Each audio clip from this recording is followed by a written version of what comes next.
who's next? Yeah, who's next? Who'll ride a greyhound all night long, stand in line for hours just to sing one song? Who's flat and broke and would rather stop? Welcome to the C.L.I.M.B. This is a show dedicated to helping singers, songwriters, and indie artists like you create leverage in the music business. You're gonna need some leverage, people. It's the only way your dreams are gonna come true. You've got to come to the table with something more than just your talent. You have to have an audience. You're gonna have to have cash flow. You're gonna have to have some good recordings of some really good songs. These are the things that are gonna have to happen to move your brand forward, to make you to get you into a position where you're being taken seriously by the industry and by consumers. That's why we called this podcast The Climb. We want you to win. And the C.L.I.M.B. stands for Creating Leverage in the Music Business. I can't even believe how brilliant that is. And the guy that came up with that is my co-host, Mr. Brent Baxter. Brent's an award-winning hit songwriter with cuts by Alan Jackson, Randy Travis, Lady Antebellum, Joe Nichols, and more. And Brent helps songwriters turn pro by teaching the art, the craft, and the business of songwriting. And you can find Brent very easily at songwritingpro.com. Once again, that's songwritingpro.com.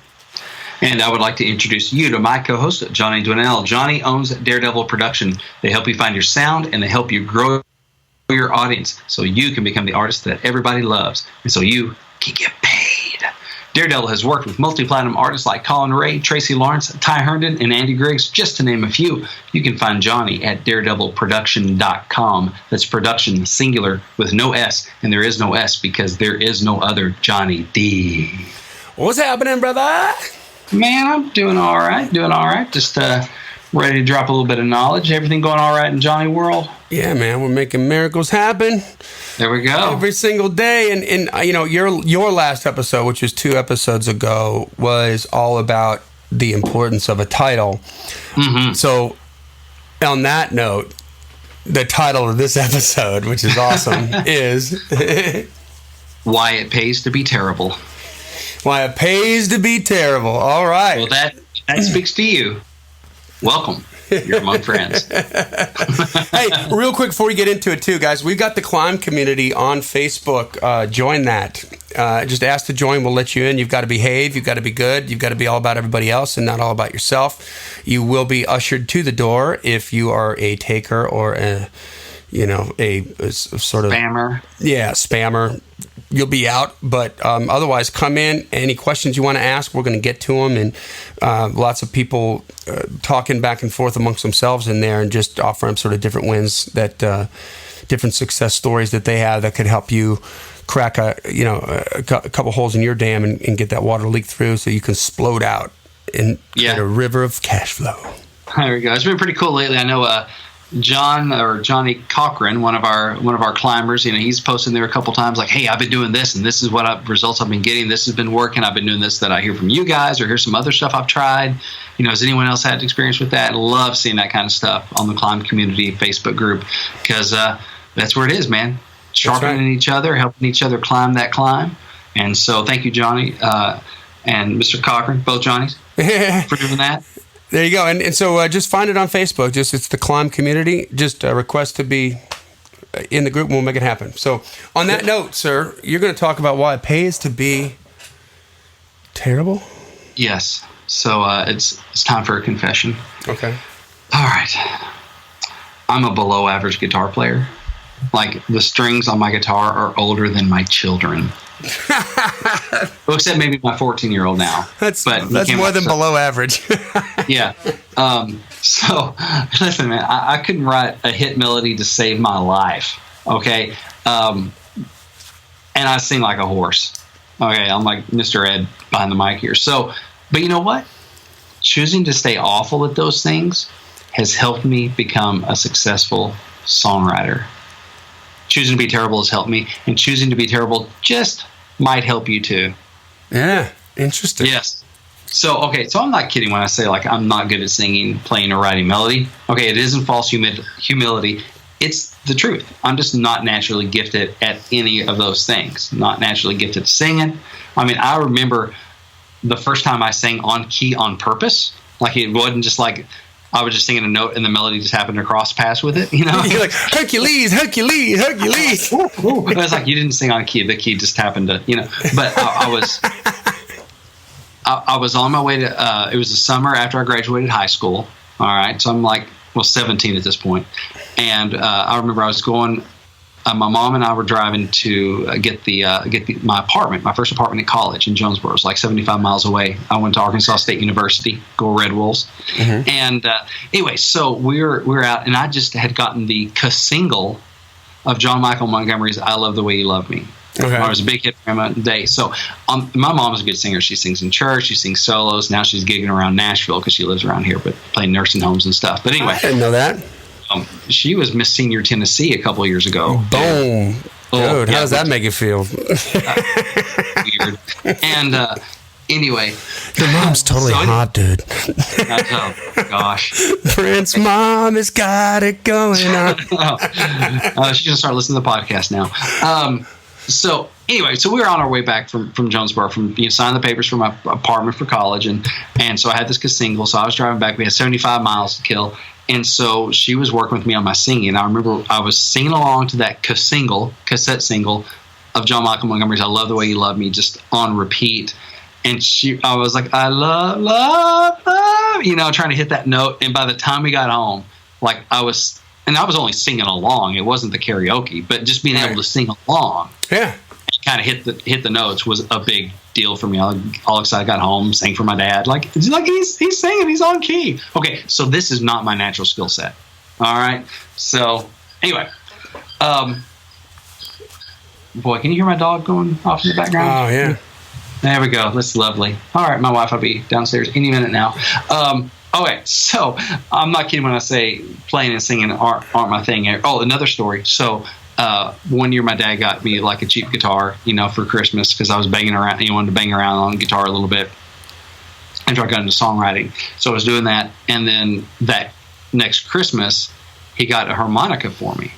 I was like, hey, well, harmonica, what? That's cool. He goes, yeah, because you can't play that and try to sing at the same time. Genius. My dad is brutally genius. See if you can be good at this. Yeah, once you just blow into the right hole. I'd be like trying to play guitar and sing. He's like, let's get him something that when he plays it, he can't try to sing. You're blowing to it, so you can't try to sing. So anyway, not false humility here. These are not my gifts, and that's all right. I've still been able to get some cuts and to get a song or two on the radio. As a matter of fact, choosing to stay awful at those things has been one of my best and wisest business decisions. All right, because this is a music business. Choosing to be terrible at most things has helped me to be great at a few things. Kind of like we were talking about last episode on your episode, John. It's like, what are you doing? Where are you spending your time? Mm-hmm. I figured out early on that I'm a word guy. Words and ideas are my thing. That's my natural gifting. And I've always played with words and made up stories. I mean, I was the guy that was kind of known for bad puns, like in my church youth group. And you're still known for that here. I mean, whether I got a laugh or a cringe, just as good either way. Yeah, that's right. You're like, I got you to do something. You got you to feel something. I got reaction. I know, you're not the same as you were a second ago. That's so funny. It was my natural, inclination. It was my natural bent, right? So early on in my songwriting journey, I decided that my best chance for success was to be great at one thing, at least one thing. I didn't have to be great at everything. So I went all in on my natural strengths, wordplay, ideas, that kind of stuff. So I could have wasted a lot of time just trying to get my singing, my playing, and my melodies up to average. Like you talked about last episode, work your way up to middle management vocally. Yeah. I could have spent a lot of time doing that. And the time I spent on those skills, or lack thereof, is time I could have been using to sharpen my lyrical skills. And then I could have been, I would have raised up my playing, my singing, my melody writing, but I would have squashed my lyrical skills. And so I could have ended up being average like everything. And nobody turns pro by being average. I'm going to interject something here. So this is actually, what you're touching on is a very common mistake that small business people make, and big business people make. It's a level of self-awareness that you have to have so that you understand what your highest and best use is, right? So, Brent, you and I talk a lot about our businesses, and we talk about how to, I'll give you just an example. With Daredevil, we're blessed every semester to have an army of interns that we actually have working on our artist accounts. But that means I'm not spending time working in the business. I'm spending time working on the business, right? So my highest and best use is moving this company forward and finding different ways to get our artists in front of new people so that their audience will grow, get them to connect, and get those people to feel good enough about it so that they'll spend some money on that artist. But I'm not doing that if I'm working on an account's Twitter feed, or Instagram stuff. So it's understanding where your highest and best use is, and then doing something about it. Like on another level, I remember when I was in the financial industry, and I'm with a buddy of mine. This buddy sold jet airplanes, So he's making a bunch of money. I was making a bunch of money, and I got a quarter-acre lot in LA that's in the house that I own, and the lawn needed to be mowed. And I'm like, I'm trying to figure out what kind of lawnmower to get. He's like, man, have you ever taken all the money that you make every year, divide that into an hourly amount, and then decide whether or not you'd be losing money mowing that lawn? And I'm like, no. And he's like, yeah, dude, come on, pull your head out of your butt. Like, think about this. Yeah. And I was like, wow. For the money that I was spending, a lawn guy to come over and take care of that, I would have been losing money doing that. Like, even if it was time that I was spending on the couch watching football and relaxing and having a moment to myself or a moment with my wife, it was so my highest and best use in that situation was not staying busy mowing the lawn. Like, even in that situation, I might have felt better about it because I'm like a do-it-yourselfer kind of guy or whatever. But the bottom line is, it's actually financially irresponsible for me to do that at that point. Right. So you got to make sure that, number one, you know where your gifts are. Number two, that you're being reasonable about, you're being honest about those, and then understanding like where your lane is, and then going full on into that lane. I think that too many times I get artists where they're disheartened because they don't think they could ever win American Idol. And so they're like, well, I can't be an artist. And I'm like, but you can. I mean, Yeah. Bob Dylan changed the world. Never going to win American Idol. There are plenty of country singers that would never win on American Idol. Yeah. But they're stars. It's all about, because they're in show business. They're entertainers. They pick great songs. They look good in leather pants. I don't know, but there are other things that go into it.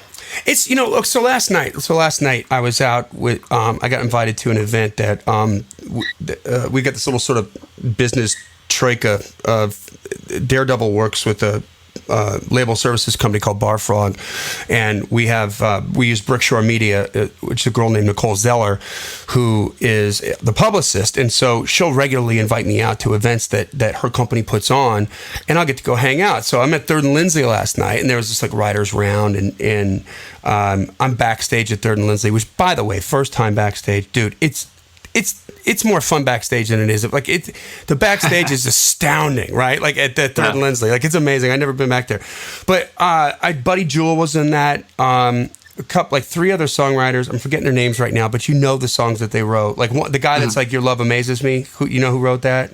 John something. I know John Barry was the artist. John Barry, and I think he wrote it too.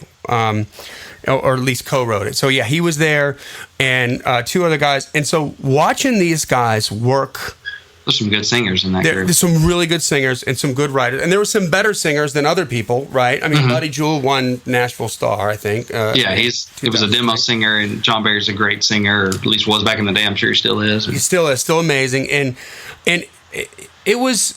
But watching them work that room, right? So there's a bunch of people back there that are fans, right? And so they're doing meet and greet kind of a thing, and arms around, taking pictures. Hey, how you doing? I'm Buddy Jewell. How are you?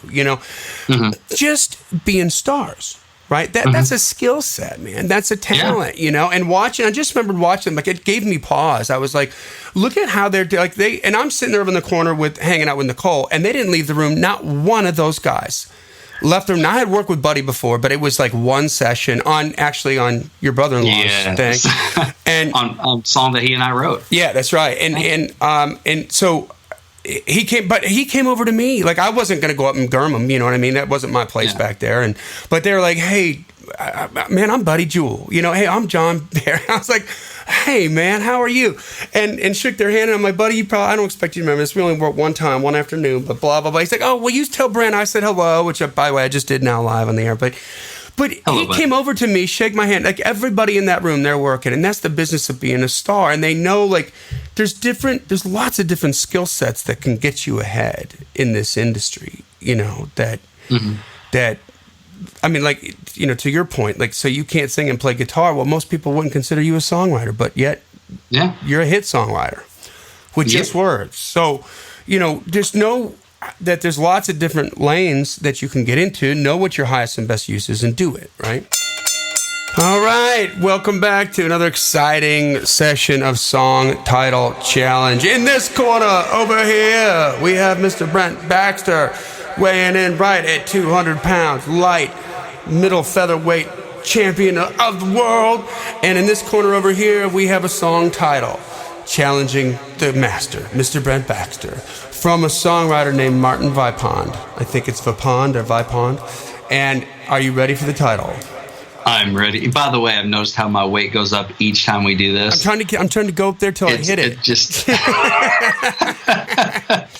But, all right, I'm ready, Martin. Here we go. Bring it. She's gonna know where you've been.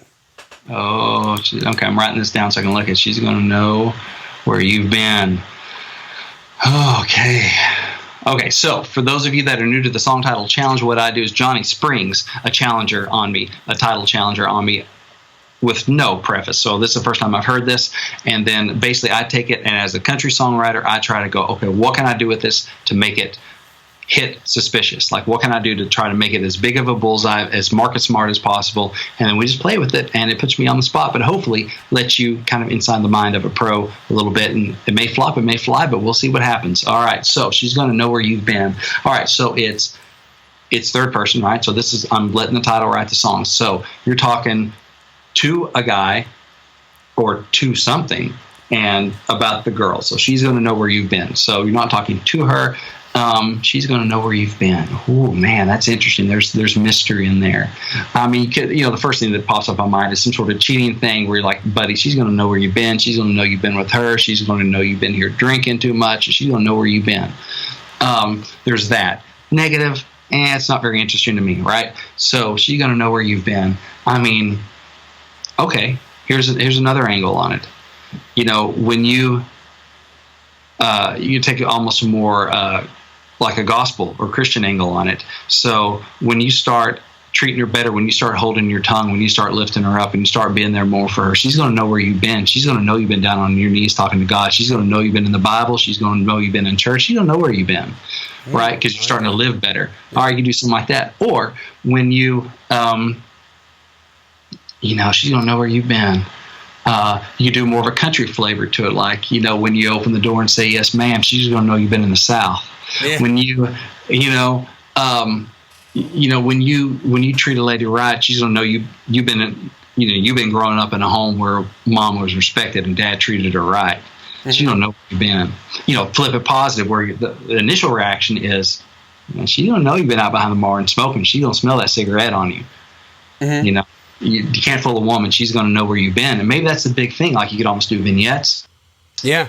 Like, how about like somebody coming out of somebody getting over alcoholism, right? Like, she's going to know if you don't come home smelling like whiskey, if you don't come home smelling like smoke, if you don't come home at 2 o'clock in the morning, she's going to know you've been to AA meeting, something like that.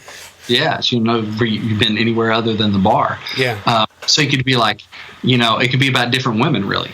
Like, the whole, mama knows thing, out behind the barn smoking with Jimmy, whatever, smoking that cigarette, and you come in and, boy, she's going to know where you've been. You can't fool a woman. She's going to know where you've been. If you've been out cheating, she's going to know. But if you've been, if you've been in the Bible, if you've been in the Word, if you've been in church, she's going to know that too by the way you treat her. If you've been in, the different things like that. So you could do a few things. Or if you're not going to fool a woman. You're going to know when she's sinned. Something. She's going to know where you've been. Yeah, it's like, I think you really better think again. Can't fool a woman. She's going to know where you've been. But I really like the idea of twisting it positive for the song, because one thing, positive is more commercial. It's a bigger bullseye. And with a title like this, I really like when you can take what seems like a negative title and you flip it positive, because most people aren't going to do that. So it's going to be a fresher angle on that title. We talked about trying to get them unique titles, but sometimes it just happens that similar titles have been done. Okay, a certain amount of that is unavoidable if you're writing a lot. Mm-hmm. So at least what you want to do is try to make the angle as fresh as possible. And so if a title like She's Gonna Know Where You've Been, say if that's been done before, well, they probably haven't heard it very much flip positive. There you go. Talking about if you've been under the hood with Dad, and he's imparting those words of wisdom and stuff like that, she's gonna know where you've been. Where she breaks down and you hop under the hood and pop, fix it right up. Mm-hmm. Or, she don't know you've been, or she don't know you've been in a heartbreak before. She's going to know all these other kind of things. So I think that I would dig into some of those examples of where's he been that has a positive effect. And I'm talking about love here too, because that's the coin of the realm, right? That's the big bullseye. Mm-hmm. So how do we make a positive love song?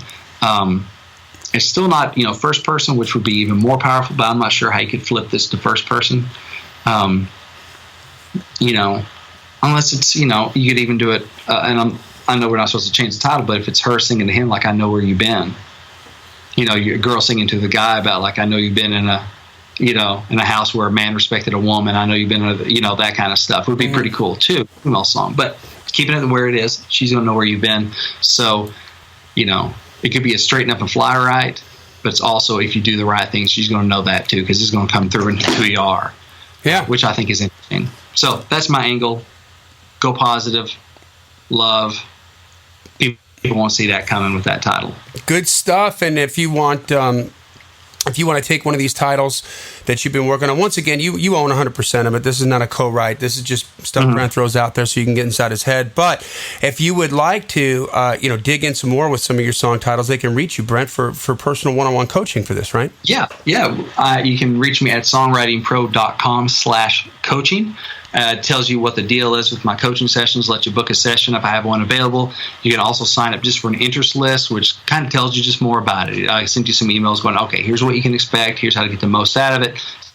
So it's worth signing up for, even if you know you want to do one, just sign up for the interest list. And that's at songwritingpro.com/coaching. And we can do stuff like this.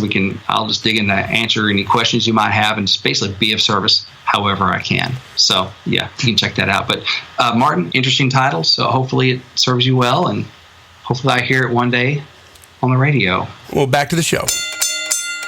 Yeah, man, that's a big deal. Because there's so much more that goes into it. And I would love to be like a Keith Urban for so many reasons. But, or a Brad Paisley or a John Mayer, those triple threats, right? Yeah. Who sing great. They write killer songs. They play guitar like nobody's business.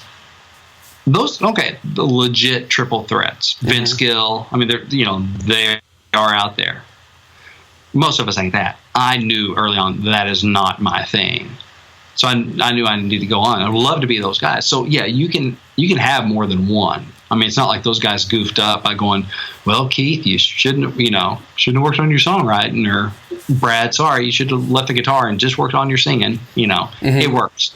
So I'm not saying that you can't have more than one valuable skill. So don't take me the wrong way. I'm not saying you got to just pick one, but you got to pick what your strengths are. You may have more than one, and hopefully they're complementary, and it might be writing and production. Jesse Frazier, he was or some people know him as Telemetry. He was my song plugger at Major Bob, young kid that was my plugger at Major Bob, and now he's just hit his 6th or 7th #1 song as a songwriter. He produces, he does tracks. I remember him back in the Major Bob studio working on tracks, and I heard that he'd go out and DJ on the weekends and whatever as telemetry, and I'm like, all right, cool. And there's one song that he did a track with Kerry Barlow, and then Kerry brought me and Brent Anderson in to work on it. Jesse built a track, or maybe Kerry did, but they did this track together, and then he had a melody, and then he gave me the laws, and I started working on the lyric, and then brought Brent Anderson in. So I remember Jesse doing that stuff. Yeah, and he just kept on climbing that ladder, and now he's produced. He's produced on Billy Currington. He's produced on, several artists. He was on "Dirt on My Boots" for what's his name? John Party. Yeah, Party. He's on a ton. Lauren Elena, her thing. I mean, he's just had 7th #1 with "No Such Thing as a Broken Heart" with Old Dominion. There you go. Because he had that skill set of producing killer tracks. And what's he like in the room? I don't know. I've never written with him. Didn't know that was a thing, with him back in the day.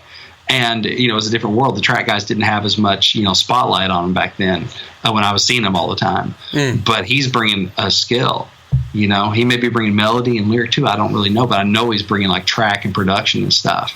You have different skill sets, and if you have value, man, that's a beautiful thing. I mean, the guy, Jason Wilkes, that I work with, and Jason. Yeah. So, he's got, he's one of those kind of triple threats. He produces great. He makes great tracks at his house, great melodies, good dude, great singer, good lyrics and stuff. He normally lets me do most of the heavy lifting on lyrics, but he has good ideas and stuff. And, but they're complementary strengths that he goes in on. Mm-hmm. And so, like me, okay, I choose to be terrible on playing guitar, choose to be terrible on singing. Yeah. Other people may be like, you know what, I'm going to be terrible on production, but I'm going to be great at melodies and networking. Yeah. But I'm going to be terrible at this other thing. I'm going to be terrible at playing out. Okay, but I'm going to be great at, again, networking, or I'm going to be great at just writing. Let other people handle that stuff. That's why God made co-writers. Yeah. And, on a bigger business level, every single one of my artists that comes in and decides to say, I'm not going to spend any more time trying to learn about social media and grow the accounts. I'm going to let you do it. And hires Daredevil. I mean, guess what? Their accounts start to explode, and their artistry gets better because they're spending more time singing and writing songs and do what they're supposed to be doing. And I'm helping them connect it with their audience. And then the only thing I'm making them do is you just got to engage with them, because it's got to come from you. It's got to come from your tone.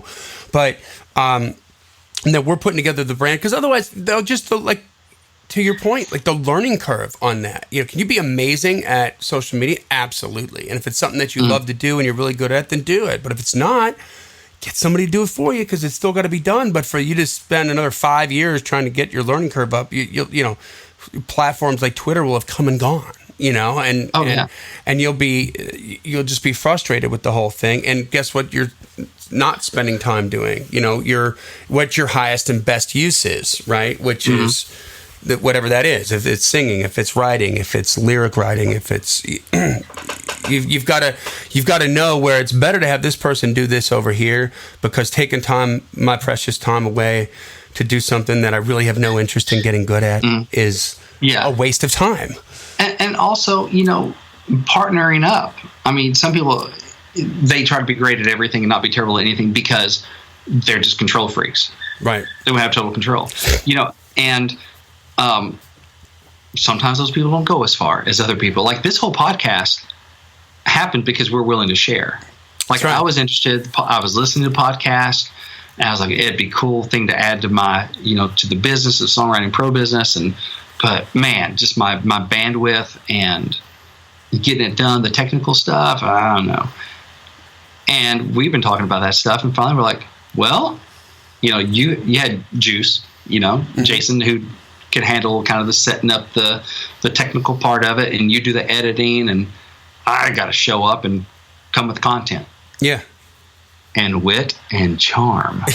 and good looks. Devilish good looks. That's why it's an audio podcast. So, we partnered up. I'm giving up some control. I don't run every episode, which actually is a good thing for me. right? I don't have to come up with everything, but we partner, we share in it. And if I've been like, no, I got to figure all this out, I got to figure out how to set this up and do all the editing, all this stuff, I might still not have a podcast out there. Yeah. And it still wouldn't be as popular as this because I'm smart enough to partner with a marketer. Yeah. You know, and so we're each given some. It's a partnership, and hopefully it takes us further because it expands your brand more. You get, you know, a hit songwriter on the other side of the microphone to speak to a certain audience with a certain amount of authority that, you know, you might not have spoken to otherwise. I get to talk to artists who are more coming in because of the goodies that you're giving out that may not tune in just for a songwriting podcast, but then they're like, oh, well, there's this other stuff that's pretty helpful too. Yeah. And both end up better off. I'm choosing to be terrible at the editing and mixing a podcast and get all the technical stuff. No idea how it happens. You get hit by a bus, this will be the last episode. Yeah. I don't know. I can log in and look at the stats. See how far we've come. Exactly. So I'm choosing to be terrible at that. But dang, we're at like 4 something episodes in. Yeah. 83. 83. Yeah. And because I chose to be terrible at something. There you go. It works. So, there we go. It works. So, all right, guys. Well, with that, once again, man, if this makes sense to you, if this is resonating with you, share it. There's going to be other people that could really, really help. We could help with it. You could benefit them by sharing this. It'll make you cool. If you leave a rating review, we'll make you famous. Let us know. We'll read it on the air. We do every single review because we're so appreciative of it. And join the C.L.I.M.B community. Get that in there. And Brent, that's not all though. You got something else you want to share with these people? Yeah. I have a gift. I have a gift from Brent, which oddly enough is at the website, giftfrombrent.com. It's my free ebook. It's a PDF download. It's called Think Like a Pro Songwriter. And it just gives you insight into the mind of a pro songwriter, how we think about things, 10 ways to get on a publisher's radar, 4 ways that pro songwriters know who's looking for songs, that kind of stuff. So it's helpful. It's free information. That's why it's giftfrombrent.com. You don't have to pay me anything. All you do is tell me where to send it. We send it right out to you, and it's yours. And hopefully it'll help you, kickstart you to the next level on your journey. Just give you an idea of what we're about here at Songwriting Pros. So go check it out, giftfrombrent.com. And I appreciate you if you do. You're a daisy if you do. You're a daisy if you do. All right. Well, guys, we want you to win. This podcast exists because we want you to get some leverage and know what you're doing. So with that, brings us to the end of another killer episode of The Climb. We want you to keep on climbing. And we'll see you at the top.